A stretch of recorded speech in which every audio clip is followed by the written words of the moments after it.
In Revelation 13 we are shown two beasts. The first beast has various characteristics which show us who it represents. You will notice that in verse 2 it says the dragon gave this beast its power, seat, and great authority. But who is the dragon? If you read Revelation 12 you will see it represents Satan. But the dragon also represents something else. What does a beast represent in Bible prophecy? Daniel 7:23 tells us a beast in prophecy represents a kingdom. So which kingdom could the dragon also represent? Well, in Revelation 12:4 it says that the dragon would try to kill Jesus when he was to be born on earth. And which kingdom did Satan use to try to kill Jesus when he was born? Rome. So the dragon also represents Rome. This means the beast of Revelation 13, the first beast, received its seat from the Roman Empire. Interestingly, this first beast of Revelation 13 matches the little horn of Daniel 7 also. It rises up in a multinational area. It speaks blasphemies against God. It reigns for 1260 prophetic years, and it persecutes and kills God's people during this 1260-year reign. These characteristics matches the little horn of Daniel 7 and the first beast of Revelation 13.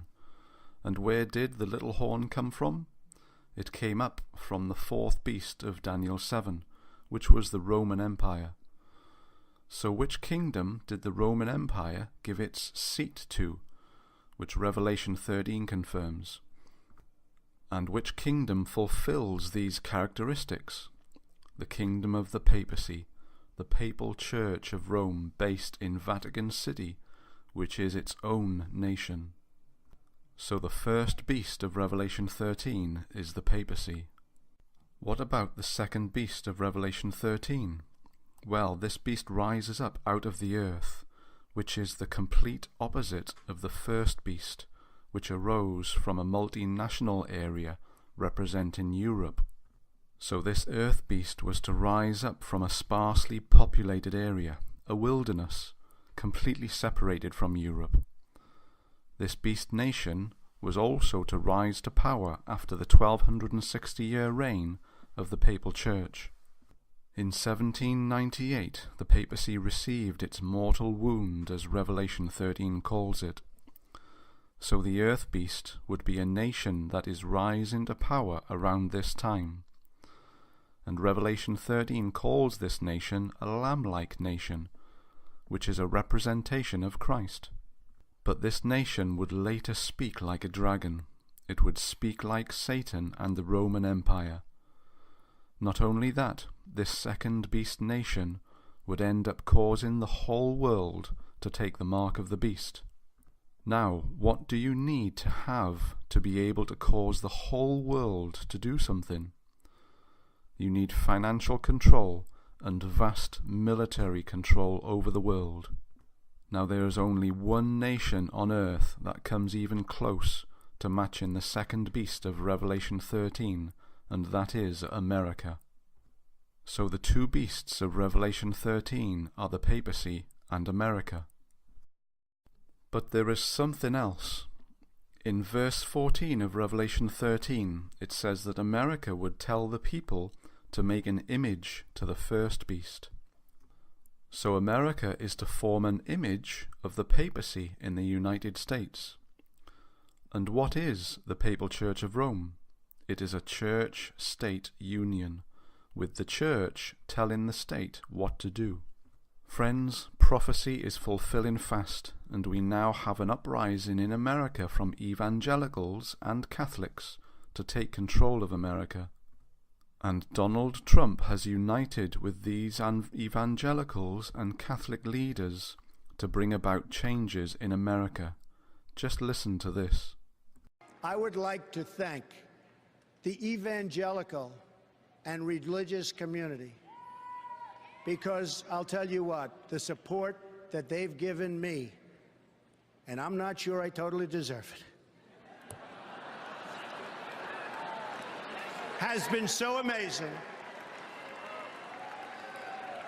and has had such a big reason for me being here. They have much to contribute to our politics, yet our laws prevent you from speaking your minds from your own pulpits. An amendment pushed by Lyndon Johnson many years ago threatens religious institutions with a loss of their tax-exempt status if they openly advocate their political views. Their voice has been taken away.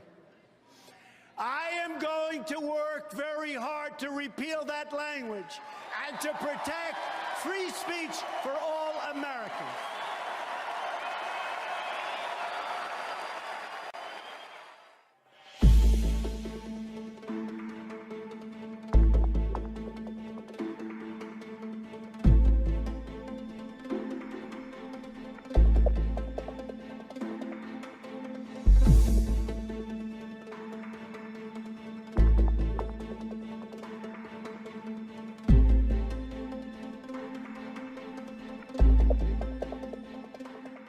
Nevertheless, Donald Trump yesterday was making a strong promise to Christians. He wants to get rid of the Johnson Amendment. How he learned about that, I have no idea, because I've been fighting that thing for 20, 30 years. But that Johnson Amendment is the IRS rule that was put in by Lyndon Johnson that forbids nonprofits from engaging in politics. The crux of his speech, repealing the Johnson Amendment. If I get elected president, one of the early things, one of the absolute first things I'm going to do is work on totally knocking out the Johnson Amendment. The 1954 amendment was created by then-Senator Lyndon B. Johnson.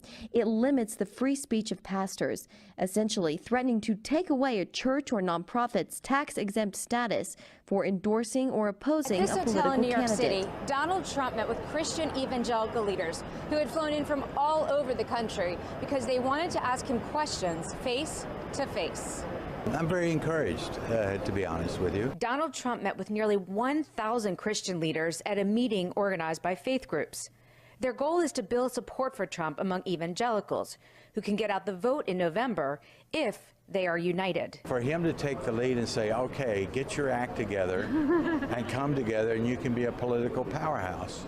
I hope they take that home. The meeting was private. Trump came and left without talking to the media. He spent about 2 hours in this ballroom taking questions from the religious base of the Republican Party. I think the meetings were very productive. I believe Mr. Trump showed a side of himself that those in the room had not seen before. They saw how engaging, how hospitable he is. Afterwards, attendees said Trump answered with very specific policy plans on issues that are important to Christians, like religious liberty. Almost everyone in that room has experienced some kind of IRS harassment, and they're tired of it. And that touched a chord. And then the other thing was his strong support for Israel and his opposition to the Iran nuclear deal. Specifically, he was talking about appointing constitutionalists, and he even said the word pro-life judges, pro-life justices. And so, you know, that was definitely drilling down a little bit and being very specific, and that was very well received. We'll see the same old with Hillary Clinton. I'm for Donald, and I'll be until after he's elected president. The evangelical leaders here, who had never met Donald Trump, said they saw a different side of him in private. They called him sharp, calm, and a good listener. An election that will go down in the history books, and for the evangelicals, for the Christians, for everybody of religion, this will be maybe the most important election that our country's ever had. The image of the beast is coming in the US, and the majority of professed Christians are falling for Satan's deception in so-called taking control of America. But in doing this, they will end up forming the image of the papacy in America, a church-state union that will end up usurping the power of God and enforcing the mark of the beast upon the world, which will be the enforced Sunday law, Rome's and Satan's false Sabbath, which is a direct violation of God's holy seventh-day Sabbath. Please seek the truth, friends. We are living in the last days. I urge all to read this book, The Great Controversy, so that you may know what's coming upon the world in the very last days before Jesus Christ returns.